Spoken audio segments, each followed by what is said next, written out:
ذکر کیا ہے کہ فتنہ کس چیز کا نام ہے. الف لام میم احسب الناس ان يقولوا آمنا وهم لا يفتنون. کیا لوگوں نے یہ سمجھ رکھا ہے ان کو آزمایا نہیں جائے گا, ان کو فتنے میں نہیں ڈالا جائے گا, ان کو آزمائشوں میں نہیں ڈالا جائے گا. احسب الناس ان يتركوا ان يقولوا آمنا. جب لوگوں نے زبان سے یہ کہہ دیا کہ ہم ایمان لے آئے اللہ کے اوپر, کیا انہوں نے یہ سمجھ لیا ہے کہ اتنا کہنے کے بعد ان کو یوں ہی چھوڑ دیا جائے گا, ان کو فتنے میں نہیں ڈالا جائے گا؟ نہیں, ایسا نہیں ہو سکتا. جب تم ایمان کے راستے پر آئے ہو تو قدم قدم پر تمہاری آزمائشیں بھی آئیں گی, فتنے بھی آئیں گے. اور یہ کوئی نئی بات نہیں ہے, یہ تو اللہ کا طریقہ رہا ہے, اللہ کا دستور رہا ہے, اللہ کی سنت رہی ہے. وَلَقَدْ فَتَنَّا الَّذِينَ مِن قَبْلِهِمْ. ہم نے تم سے پہلے کے لوگوں کو بھی فتنوں میں مبتلا کیا, ان کو بھی آزمائشوں میں ڈالا. فَلَيَعْلَمَنَّ اللَّهُ الَّذِينَ صَدَقُوا. تاکہ اللہ تعالیٰ واضح کر دے, کلیئر کر دے کون سچا ہے, کون جھوٹا ہے, کون کھرا ہے, کون کھوٹا ہے, کون مومن ہے, کون منافق ہے. اصل میں فتنہ کا جو لفظ ہے عربی زبان میں سونے کو جب آگ سے تپا کر کے سونے کے میل کو نکالا جاتا ہے, اس پروسیس کو عربی میں فتن بولتے ہیں, فتن, جس سے فتنہ بنتا ہے. اسی لیے عربی میں سونار کو جو یہ کام کرتا ہے, سونے کو پرکھنے کا کام کرتا ہے, اس کو عربی میں فتان کہتے ہیں, بار بار اس کو پرکھنے والا. تو جن چیزوں کے ذریعے اللہ تبارک و تعالی ہمارے ایمان کو پرکھے کہ ہم اپنے ایمان میں کتنے کھرے اور کتنے کھوٹے ہیں, اس کو فتنہ کہتے ہیں. اور نوٹ کر لیجئے میری بات, ضروری نہیں ہے کہ اللہ تبارک و تعالی آپ کو مصیبتوں کے ذریعے آزمائے, ضروری نہیں ہے کہ اللہ تبارک و تعالی آپ کو بیماری کے ذریعے آزمائے, ضروری نہیں ہے کہ مصیبتیں اور آفتیں اور پریشانیاں ہی فتنہ بن کر کے آئیں. وَنَبْلُوكُمْ بِالشَّرِّ وَالْخَيْرِ فِتْنَةً. اے میرے بندو, ہم تمہیں شر کے ذریعے بھی آزمائیں گے, خیر کے ذریعے بھی آزمائیں گے. مال و دولت چھین کر کے بھی تم کو فتنے میں مبتلا کریں گے, اور مال دے کر کے بھی تم کو فتنے میں ڈالیں گے. اگر جاہل کی جہالت اس کے لیے فتنہ بنے گی تو عالم کا علم بھی اس کے لیے فتنہ بن جائے گا. وَنَبْلُوكُمْ بِالشَّرِّ وَالْخَيْرِ فِتْنَةً. ہم تمہیں خیر کے ذریعے بھی آزمائیں گے, شر کے ذریعے بھی آزمائیں گے. اور قیامت کے پہلے تو ایسا دور آئے گا, اللہ کے پیارے نبی فرماتے ہیں لَمْ يَبْقَ مِنَ الدُّنْيَا إِلَّا بَلَاءٌ وَفِتْنَةٌ. قیامت کے پہلے ایک ایسا دور آئے گا جب دنیا میں صرف اور صرف بلائیں بچیں گی, فتنے بچیں گے, ہر طرف فتنوں کا دور ہوگا, اور ہر طرف ایسی چیزوں کا دور ہوگا جو انسان کے ایمان کے لیے آزمائش بن جائیں گی. یہاں تک کہ ایسا دور آ جائے گا, اللہ کے پیارے نبی فرماتے ہیں بادروا بالاعمال فتنا كقطع الليل المظلم. جب رات کا اندھیرا ہو اور آپ جنگل میں نکل جائیں تو آسمان پر نظر ڈالنے پر صرف اندھیرے نظر آتے ہیں. اللہ کے نبی فرماتے ہیں اس قدر فتنے پیدا ہوں گے کہ تمہیں اندھیرا ہی اندھیرا نظر آئے گا. اے میرے صحابہ, اے میری امت کے لوگوں, اس دور کے آنے سے پہلے تم عمل میں جلدی کرو, تم عمل میں دیر نہ کرو. اس قدر فتنوں کا دور آئے گا. یصبح الرجل مؤمنا ویمسی کافرا. شام کو ایک انسان مومن ہوگا, صبح کو کافر ہو جائے گا, صبح کو مومن ہوگا, شام کو کافر ہو جائے گا. 12 گھنٹے میں اس کا ایمان نہیں چل پائے گا. یبیع دینہ بعرض من الدنیا. وہ چند ٹکوں کے بدلے میں, وہ دنیا کی تھوڑی سی دولت کے بدلے میں اپنے دین کا سودا کر لے گا, اپنے دین کو بیچ دے گا. دیکھ لیجیے آپ, ارے معمولی سی سیاست کی کرسی کے لیے گاؤں کی پردھانی کے لیے، علاقے کی سباسدی کے لیے آج لوگ اپنے دین سے سمجھوتا کر لیا، کسی بھی پتھر کے آگے جھکنے کے لیے تیار ہو جاتے ہیں، بلکہ میڈیا میں آنے کے لیے، ہائی لائٹ ہونے کے لیے، اخباروں میں تصویر چھپ جائے، اس مقصد کے لیے بھی کتنے مسلمان ہیں جو آج شرک کے آستانوں پہ جا کے سر جھکانے کے لیے تیار ہیں۔ اس قدر لوگوں کی نظر میں دین ہلکا ہو جائے گا، دین حقیر ہو جائے گا۔ مسلم قوم کی بیٹیاں اپنے غیر مسلم عاشقوں کے ساتھ فرار ہو جائیں گی، ان کے ساتھ ان کے مذہب کے مطابق نکاح کریں گی، شادی کریں گی، اور دین کو چھوڑ کر کے ان کے دین میں داخل ہو جائیں گی، مرتد ہو جائیں گی۔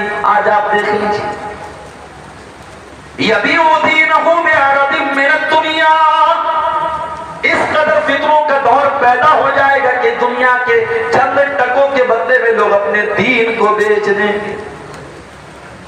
میرے پیارے بھائیوں، یہ وہی فتنوں کا دور ہے۔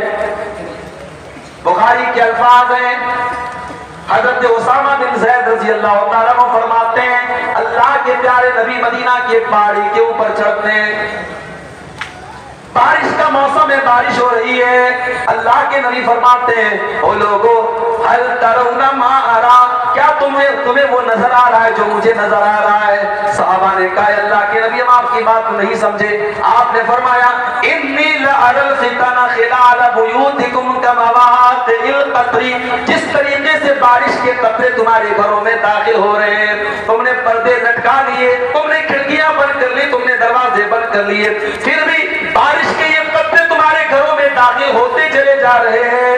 اے میری امت کے لوگوں، میں وہ زمانہ دیکھ رہا ہوں جب فتنے تمہارے گھروں میں داخل ہو جائیں گے، تمہارے بچوں کو لپیٹ میں لے لیں گے، تمہاری عورتوں کو لپیٹ میں لے لیں گے، تمہارے نوجوانوں کو لپیٹ میں لے لیں گے، تمہارے بوڑھوں کو لپیٹ میں لے لیں گے۔ خلال بیوتکم کمواقع القطر، یہ فتنے تمہارے گھروں میں داخل ہو جائیں گے۔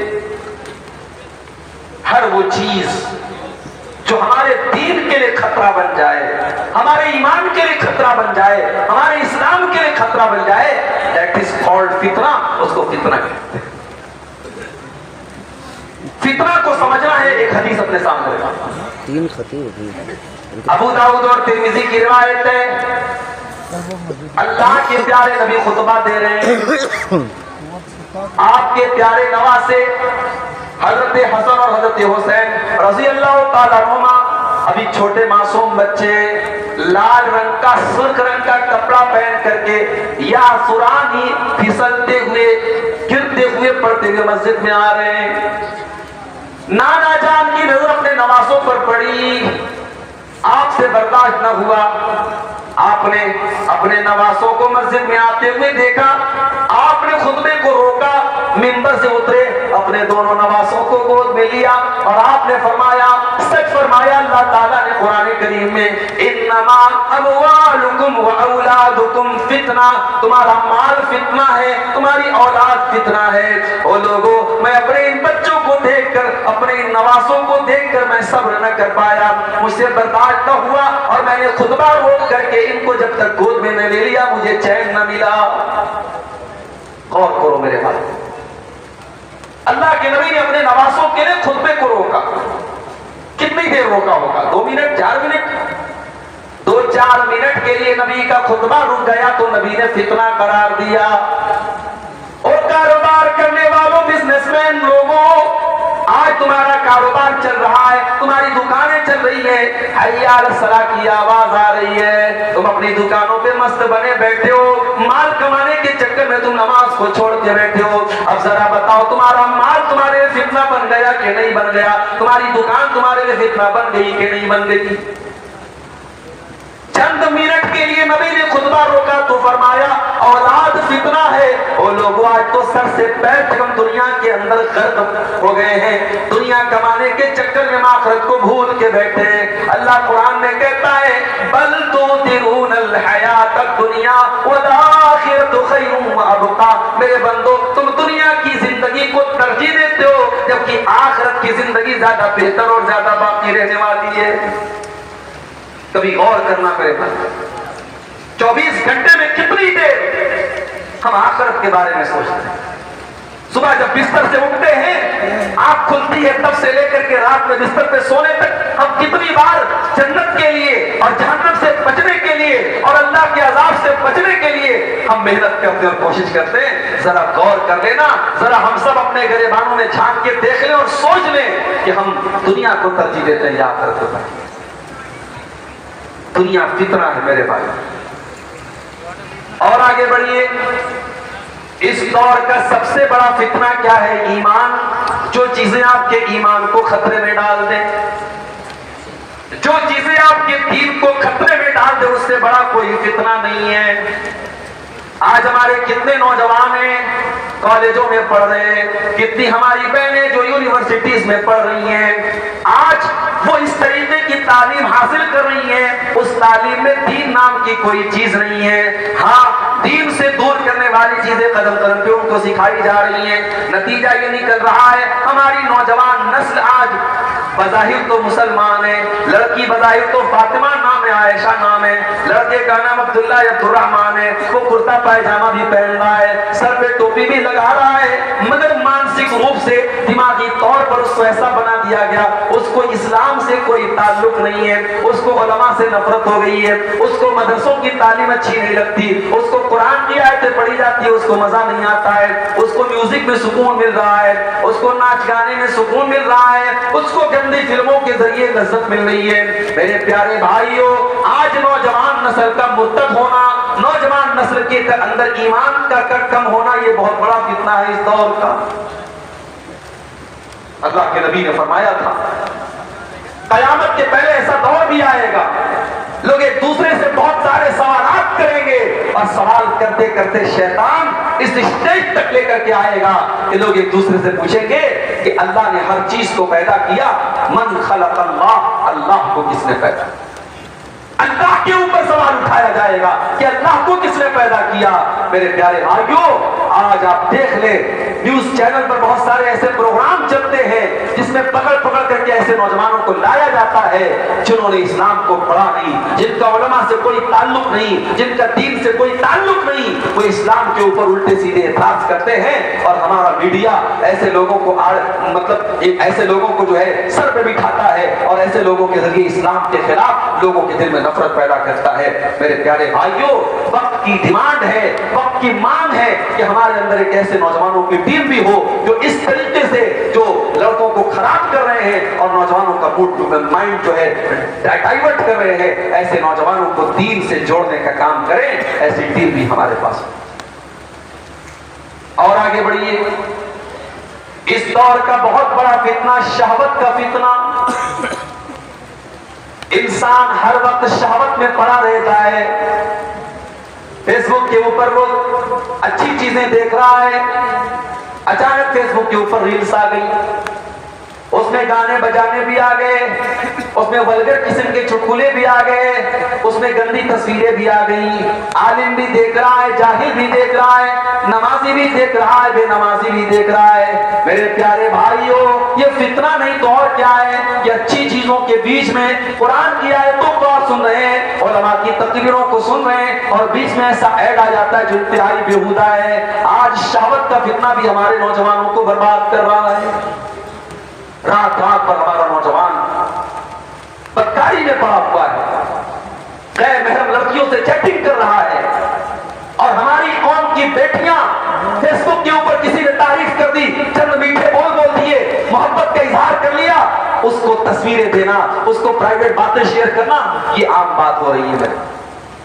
او میری پیاری بہنوں خبردار, او میرے بھائیوں خبردار, اس سوشل میڈیا کو اپنے عمل کی بربادی کا ذریعہ نہ بنانا. اللہ کی قسم, اس سوشل میڈیا کا غلط استعمال آپ نے کیا, آپ کی نمازوں کو یہ برباد کر ڈالے گا, آپ کے روزوں کو برباد کر ڈالے گا, آپ کے حج اور عمروں کو برباد کر ڈالے گا. اللہ کے نبی فرماتے ہیں, ابن ماجہ کی صحیح روایت ہے, لَأَعْلَمَنَّ أَقْوَامًا مِّنْ أُمَّتِي, میں اپنی امت کے ایسے لوگوں کو جانتا ہوں, یاتون یوم القیامہ, جو قیامت کے دن آئیں گے, بحسنات امثال جبال تہامہ, جو تہامہ کی پہاڑیوں کے برابر نیکیوں کو لے کر کے آئیں گے, بہت سارے نیکی کے کام وہ کر کے آئیں گے. فَيَجْعَلُهُ اللَّهُ عَزَّ وَجَلَّ هَبَاءً منصورا، اللہ تعالیٰ ان کی نیکیوں کو ہوا میں اڑا دے گا، ان کی نیکیوں کو ختم کر دے گا، ان کی نیکیوں کو برباد کر دے گا۔ صحابی نے پوچھا اے اللہ کے نبی وہ کون بد نصیب لوگ ہوں گے؟ آپ نے فرمایا وہ لوگوں کان کھول کر کے سن لو، اما انہ اخوانکم، وہ تمہارے ہی بھائی ہوں گے، ومن جلدتکم، وہ تمہاری نسل سے ہوں گے، یصلون کما تصلون، وہ تمہاری طرح نماز بھی پڑھیں گے، وہ تمہاری طرح روزہ بھی رکھیں گے، اور رات کو تمہاری طرح عبادت بھی کریں گے، بس ایک بات کی کمی ہوگی، وَلَٰكِنَّهُمْ إِذَا خَلَوْا بِمَحَارِمِ اللَّهِ انتهكوها، جب وہ اکیلے میں ہوں گے، جب وہ بند کمرے میں ہوں گے، وہ کیا کیا کر رہے ہوں گے نہیں پتا، وہ گندے گندے کام کریں گے، وہ ناجائز کام کریں گے، وہ اللہ کی حرمتوں کو پامال کریں گے۔ میرے نوجوان ساتھیوں، سوشل میڈیا کو اپنی نیکیوں کی بربادی کا ذریعہ بنا، اپنی بہنوں سے کہنا چاہوں گا سوشل میڈیا پر محبت کا اظہار کرنے والے بہروپیوں کے چکر میں کبھی نہ پڑنا۔ اللہ کی قسم یہ محبت نہیں، یہ ہوس ہے، یہ ڈھکوسلا ہے، یہ تمہارے شریر تک پہنچنے کی ناپاک کوشش ہے۔ میری پیاری بہنوں، 14 فروری کی تاریخ کو ویلنٹائنز ڈے منایا جاتا ہے۔ ہوٹل میں لڑکا لڑکی کو لے جا کے گلاب کا پھول دیتا ہے، ہوٹل میں لڑکا لڑکی کو جا کے چاکلیٹ دیتا ہے۔ میں نے کہیں بڑا اچھا جملہ پڑھا، محبت ایک دن گلاب کا پھول دینے سے ثابت نہیں ہوتی ہے، محبت تو وہ شوہر کرتا ہے جو ڈیلی اپنی بیوی کو لا کر کے کبھی دھنیا دے رہا ہے، کبھی مسالہ دے رہا ہے، کبھی مرچا دے رہا ہے، کبھی سبزی دے رہا ہے، جو زندگی بھر کی ذمہ داریوں کو اپنے کندھے پہ لاد رہا ہے۔ میری پیاری بہنوں، جو نکاح کر کے سارے مجمع کے سامنے اپنے نکاح میں آپ کو قبول کرتا ہے، آپ کی سچی محبت کا حقدار وہی ہے۔ سوشل میڈیا کی محبت کے چکر میں کبھی نہ پڑنا۔ ایک اور فتنہ ہے سوشل میڈیا، تصویر کا فتنہ۔ ماشاءاللہ ایسے ایسے ایپ آ رہے ہیں، کالا گورا بن جائے، گورا کالا بن جائے، جوان بوڑھا لگنے لگے، بوڑھا جوان لگنے لگے، مرد کو عورت بنا دو، عورت کو مرد بنا دو، اتنے فلٹرز آ رہے ہیں۔ او میرے نوجوان ساتھیوں، آپ نے فلٹر کے ذریعے اپنے فوٹو کو بہت خوبصورت بنا لیا، اپنے آپ کو چمکا لیا، اور فیس بک کے اوپر آپ نے ڈال بھی دیا، اور آپ یہ دیکھنے لگے کتنے لوگوں نے مجھ کو لائک کیا، اسٹیٹس پہ آپ نے فوٹو ڈالا، دیکھو کتنے لوگوں نے میرے اسٹیٹس کو دیکھا۔ اے کاش اتنی فکر ہم کو اس بات کی ہو جاتی کہ اللہ تعالیٰ کل قیامت کی دن کو لائک کرے گا کہ نہیں کرے گا، کل قیامت کے دن اللہ رب العالمین کی بارگاہ میں ہم کامیاب ہوں گے یا نہیں ہوں گے۔ وہ لوگوں کان کھول کر کے سن لو، اس سوشل میڈیا پر آپ نے کیا کیا دیکھا ہے، کیا کیا سنا ہے، کس سے باتیں کی ہیں۔ آپ نے تو چیٹ کی ہسٹری بھی ڈیلیٹ کر دی، آپ نے براؤزر کی ہسٹری بھی ڈیلیٹ کر دی، آپ نے فیس بک کا سارا ڈاٹا خالی کر دیا، مگر اللہ کے ڈاٹا میں سب ریکارڈ ہو رہا ہے۔ آپ کی انگلیوں نے کیا کیا ٹچ کیا ہے، آپ کی آنکھوں نے کیا کیا دیکھا ہے، اور آپ کے کانوں نے کیا کیا سنا ہے، اللہ کے یہاں سب کچھ ریکارڈ کیا جا رہا ہے۔ حتی اذا ما جاؤہا شہید علیہم سمعہم وابصارہم وجلودہم بما کانوا یعملون۔ میرے بندو، جب تم قیامت کے دن آؤ گے، تمہاری آنکھیں تمہارے خلاف گواہی دیں گی، تمہارے کان تمہارے خلاف گواہی دیں گے، تمہارے بدن کی چمڑی تمہارے خلاف گواہی دے گی۔ وقالوا لجلودہم لما شہدتم علینا قالوا انطقنا اللہ الذی انطق کل شیء۔ انسان کہے گا اپنی چمڑی سے، تو کیسے بولنے لگی؟ انسان کی چمڑی کہے گی آج اللہ نے ہم کو بولنا سکھایا، اور ہم تیرے کرتوتوں کا پردہ فاش کریں گے۔ میرے بھائیوں، اس دن سے ڈرو، اس دن دنیا کے سارے اکاؤنٹس آپ کے اوپن ہو جائیں۔ دنیا میں آپ نے فیس بک پر فرضی آئی ڈی بنائی، ڈیلیٹ کر دی، واٹس ایپ پر ایک نئے نمبر سے آئی ڈی بنائی، ڈیلیٹ کر دی، مگر جتنی آئی ڈی آپ نے بنائی ہے، جتنے اکاؤنٹس آپ نے کھولے ہیں، اللہ کیا ان سب کا ڈاٹا موجود ہے۔ وَكُلَّ إِنسَانٍ أَلْزَمْنَاهُ طَائِرَهُ فِي عُنُقِهِ وَنُخْرِجُ لَهُ يَوْمَ الْقِيَامَةِ كِتَابًا يَلْقَاهُ مَنشُورًا۔ ہر انسان کی کتاب، ہر انسان کا نام اعمال ہم اس کی گردن میں ڈال دیں گے، اور اللہ فرمائے گا اقرأ کتابک کفیٰ بنفسک اليوم علیک حسیبا۔ اے میرے بندے، یہ تیری کتاب ہے، یہ تیرا نام اعمال ہے، یہ تیری زندگی بھر کا کچا چٹھا ہے، اب تو خود پڑھ لے اور تو بتا دے تیرے ساتھ کیا معاملہ ہونا چاہیے۔ سوشل میڈیا اس دور کا بہت بڑا فتنہ بنتا ہے۔ اس دور کا بہت بڑا فتنہ عورت بھی ہے۔ میری مائیں بہنیں برا نہ ماننا، عورت کے بارے میں دو طریقے کی حدیثیں ہمیں ملتی ہیں۔ ایک حدیث میں اللہ کے نبی فرماتے ہیں ما ترکت فتنۃ اضر علی الرجال من امتی من النساء، میں نے اپنی امت کے مردوں کے لیے عورت سے خطرناک کوئی فتنہ نہیں چھوڑا۔ ایک طرف تو اللہ کے نبی فرماتے ہیں بنی اسرائیل کا پہلا فتنہ عورتوں کی وجہ سے ہوا، ایک طرف تو آپ فرماتے ہیں الدنیا حلوۃ خضرہ، دنیا بڑی میٹھی اور رنگین ہے، اور اللہ تعالیٰ نے دنیا میں تم کو بھیجا ہے یہ دیکھنے کے لیے کہ تم کیسا عمل کرتے ہو۔ فاتقوا الدنیا واتقوا النساء، دنیا سے بچ کے رہنا اور عورت سے بچ کے رہنا۔ ایک طرف تو اللہ کے نبی یہ فرماتے ہیں، اور دوسری طرف آپ کیا فرماتے ہیں؟ اللہ کے پیارے نبی صلی اللہ علیہ وسلم یہ بھی فرماتے ہیں الدنیا متاع وخیر متاع الدنیا المرأة الصالحہ، دنیا کی سب سے قیمتی دولت نیک عورت ہے۔ دوسری طرف آپ یہ بھی فرماتے ہیں لیتخذ احدکم قلبا شاکرا، او لوگوں تم کو خزانہ بنانا ہے، تم کو دولت اگر اکٹھا کرنا ہے تین چیزوں کو اپنا خزانہ بنا لو، قلبا شاکرا، اپنے سینے میں اللہ کا شکر ادا کرنے والا دل پیدا کر لو، وَلِسَانًا ذَاكِرًا، اپنے منہ میں اللہ کا ذکر کرنے والی زبان پیدا کر لو، وَزَوْجَةً مُؤْمِنَةً تُعِينُهُ عَلَىٰ أَمْرِ الْآخِرَةِ، اور ایسی بیوی اپنے گھر میں لاؤ جو آخرت کے کاموں میں دین کے کاموں میں تمہاری مدد کرے۔ ایک طرف اللہ کے نبی عورت کو اتنا اونچا مقام دے رہے ہیں۔ میری پیاری ماں اور بہنوں، بات بالکل واضح ہے، عورت اگر دیندار ہے، عورت اگر اسلام کے طریقے پر چلتی ہے، عورت اگر حضرت عائشہ کے جیسا علم حاصل کرتی ہے، اگر ام سلمہ کے جیسا دین کی سمجھ حاصل کرتی ہے، حضرت فاطمہ کے جیسا پردہ کرتی ہے، حضرت مریم کے جیسی پاک دامن ہے، حضرت ام حبیبہ کے جیسی عبادت گزار ہے، حضرت حفصہ کے جیسی روزے دار ہے، حضرت زینب بنت خزیمہ کے جیسی غریبوں کی خبرگیری کرنے والی ہے، اور نبی کی بیویوں کے جیسے دیندار اور آخرت کی چاہنے والی ہے، تو ایسی عورت سے قیمتی کوئی چیز نہیں ہے۔ لیکن جب یہ عورت بے حیا بن جائے، بے شرم بن جائے، بے غیرت بن جائے، اپنی شرم و حیا اور لاج کو بھول جائے، اپنے حسن کی نمائش کرے، اپنے فوٹوز اسٹیٹس پر ڈالے، فیس بک پر اپنے جلوے دکھائے، ننگی ہو کر کے سماج کو اپنے جسم کی نمائش کرے، تو اس سے بڑا امت کے لیے اور دنیا کے لیے کوئی فتنہ نہیں ہے۔ میری پیاری ماں اور بہنوں، اب یہ آپ پر ڈیپینڈ کرتا ہے کہ آپ دنیا کی سب سے قیمتی دولت بنتی ہے یا اپنے آپ کو فتنہ بنتی ہے۔ اور میں تو کبھی کبھی یہ بات کہتا ہوں کہ عورتوں کے بارے میں عام طور سے کہا جاتا ہے کہ عورتیں جہنم میں بہت جائیں گی، اللہ کے نبی کی حدیث بھی موجود ہے کہ آپ نے جہنم میں عورتوں کو زیادہ دیا، مگر ایک اور حدیث بھی ہے کہ عورت 4 کام کر لے جنت کے جس دروازے سے چاہے جنت میں جا سکتی۔ یہ حدیث بھی ہمیں اپنے گھر کی عورتوں کو سنانی چاہیے۔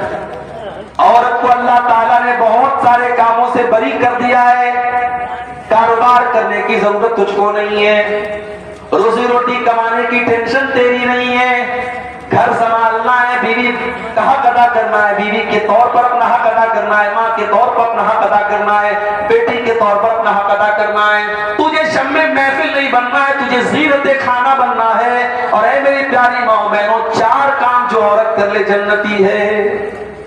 اذا صلت المرأة خمسها، جو عورت 5 ٹائم کی نماز کی پابندی کرے، وصامت شہرها، رمضان کا روزہ رکھے، واطاعت زوجها، اور اپنے شوہر کی اطاعت کرے، بیوی شوہر کی ماتحت بن کر کے رہے، شوہر کی باس بننے کی کوشش نہ کرے، شوہر کی بات مانے، شوہر کو خوش کرے۔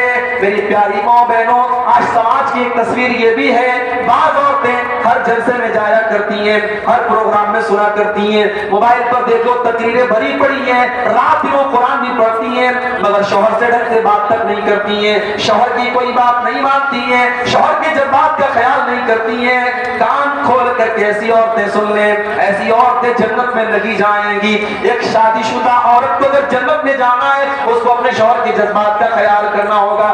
میں یہ نہیں کہتا شوہر کی ہر بات مانے، شوہر کی غلط بات مانے، میں یہ نہیں کہتا، لیکن شوہر کی جائز باتوں کو تو ماننا ضروری ہے۔ اللہ کے نبی ایک عورت سے کہتے ہیں اگر تو جنت میں جانا چاہتی ہے تو تجھے اپنے شوہر کی خدمت کرنی پڑے گی۔ فانظری اینما انتی، تو دیکھ لے تو اپنے شوہر کے لیے کیسی ہے، تیرا شوہر تیری جنت بھی ہے، تیرا شوہر تیری جہنم بھی ہے۔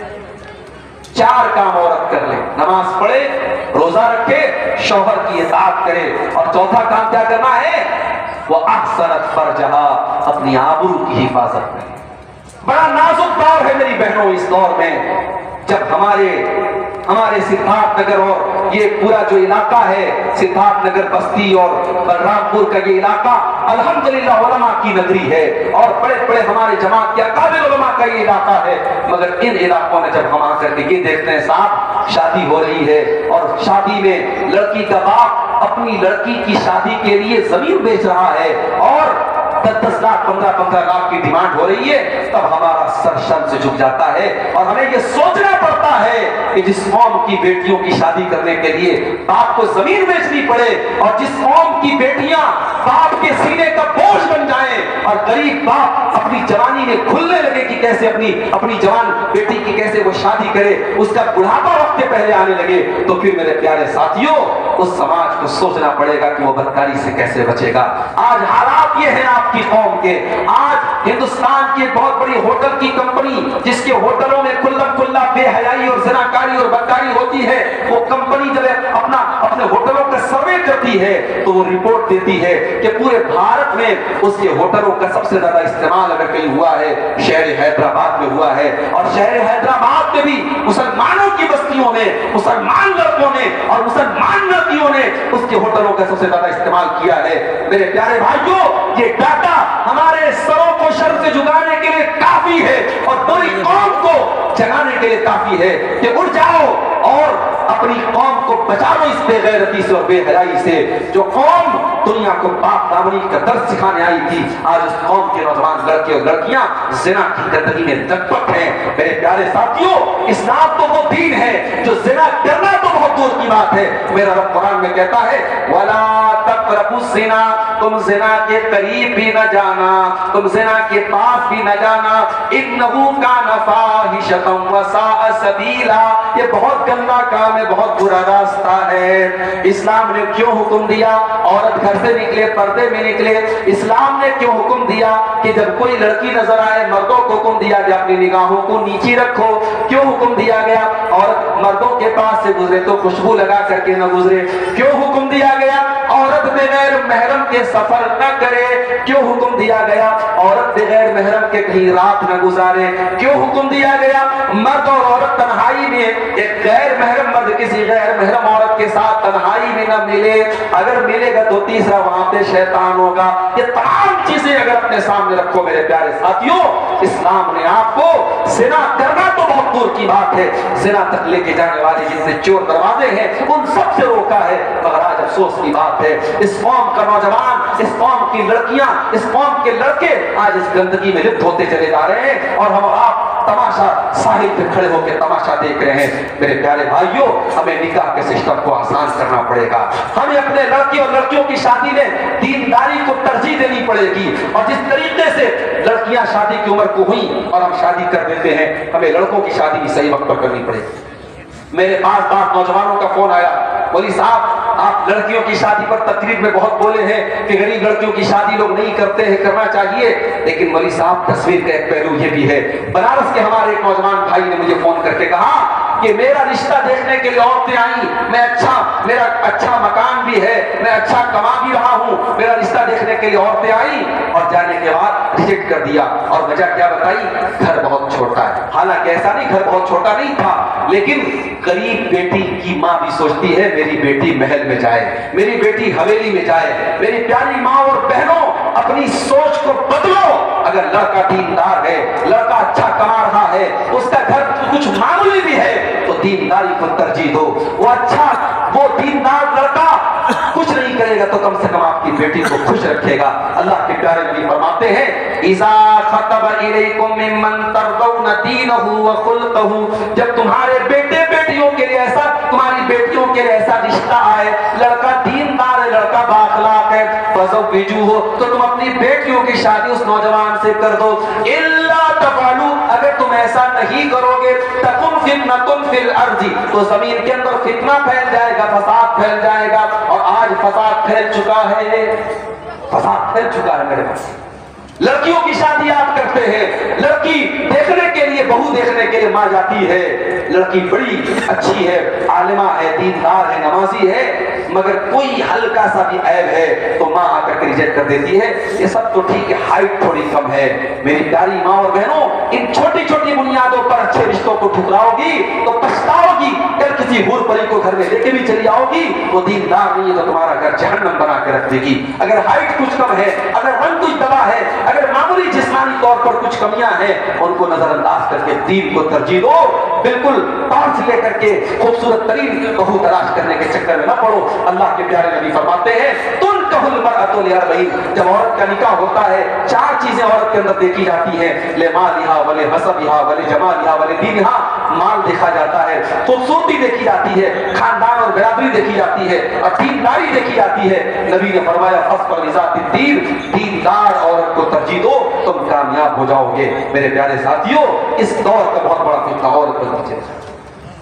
اور آگے بڑھیں, اس دور کا بہت بڑا فتنہ مال کا فتنہ. مال کمانے کے چکر میں حلال و حرام کو انسان بھول گیا. ہمارے کتنے نوجوان آج جوئے کے چکر میں پڑے ہوئے ہیں. پہلے تاش کے پتوں کے ذریعے جوا کھیلا جاتا تھا, وہ دور ختم ہو گیا. اب تو آئی پی ایل کپ کی ٹرافی ہو رہی ہے, آئی پی ایل کا میچ ہو رہا ہے, اور آن لائن ایپ موجود ہیں. پیسہ لگاؤ, 100 روپے, 1000 روپے, 1 لاکھ روپے لگا کر کے سٹا کھیلا جا رہا ہے, اور مسلمان قوم کے بچے بڑی تیزی میں اس کے اندر مبتلا ہوتے چلے جا رہے ہیں. یاد رکھو میرے نوجوان ساتھیوں, یہ حرام کا پیسہ آپ اپنے گھر میں لے کے بھی آ گئے اور کما بھی لیا, اور اچھی بلڈنگ بھی تم نے تان دی, مگر کان کھول کر کے سن لو, وہ حرام کا پیسہ کہیں نہ کہیں تمہیں بربادی کی طرف لے کے جائے گا.